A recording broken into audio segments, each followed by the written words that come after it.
What they're doing is a communist takeover of our country.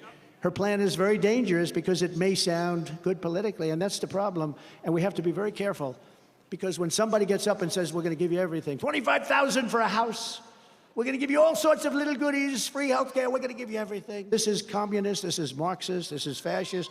When Vice President Kamala Harris rolled out her economic proposal, one of the main components of her economic plan is to give first-time homebuyers a $25,000 down payment. Vice President Kamala Harris proposing up to $25,000 in down payment support for first-time homebuyers. There's a serious housing shortage. In many places, it's too difficult to build, and it's driving prices up. As president, I will work in partnership with industry to build the housing we need, both to rent and to buy. And by the end of my first term, we will end America's housing shortage by building 3 million new homes and rentals that are affordable for the middle class. We also know that as the price of housing has gone up, the size of down payments have gone up as well. Even if aspiring homeowners save for years, it often still is not enough.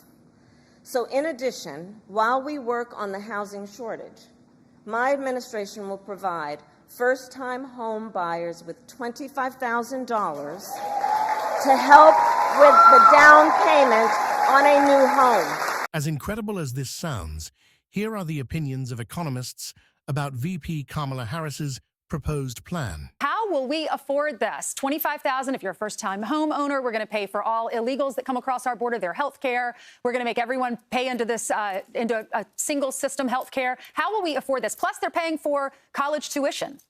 Yeah, Ainsley, look, Kamala Harris is either financially illiterate or she believes her audience is. This is called come-on marketing. The $25,000 credit is a come on. It will not happen. These are really, really bad proposals. They're economically illiterate. And it's frankly been somewhat humiliating to watch adults who know better pretend that this is not as bad as it is. Pretend that maybe there is some kind of economic logic behind this. There isn't.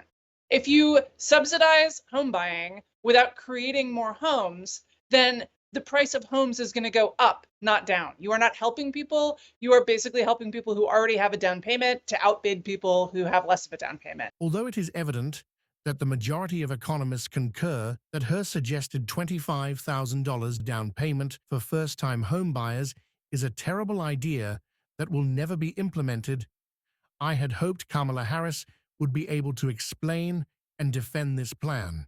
But when pressed, she really didn't have anything to say. You unveiled your some economic policies last week. Yeah.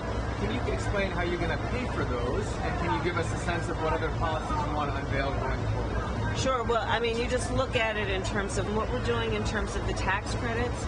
We know that there's a great return on investment. When we increase home ownership in America, what that means in terms of increasing the tax base, not to mention property tax base, what that does to fund schools, again, return on investment. I think it's a mistake for any person who talks about public policy to not critically evaluate how you measure the return on investment. When you are strengthening neighborhoods, strengthening communities, and in particular the economy of those communities, and investing in a broad-based economy, everybody benefits, and it pays for itself in that way.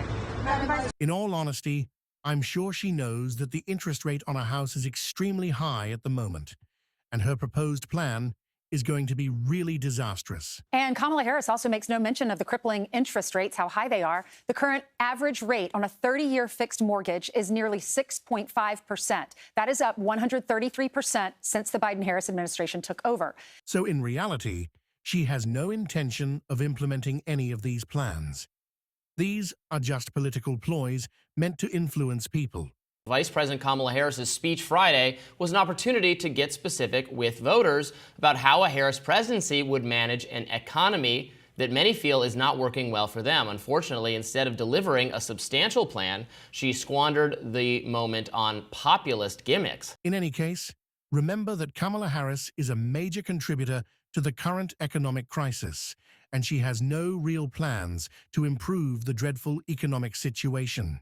However, she will say and do everything to win your support and worsen the already precarious state of the economy? Look, I think that the things she is doing pull well. People like bans on price gouging.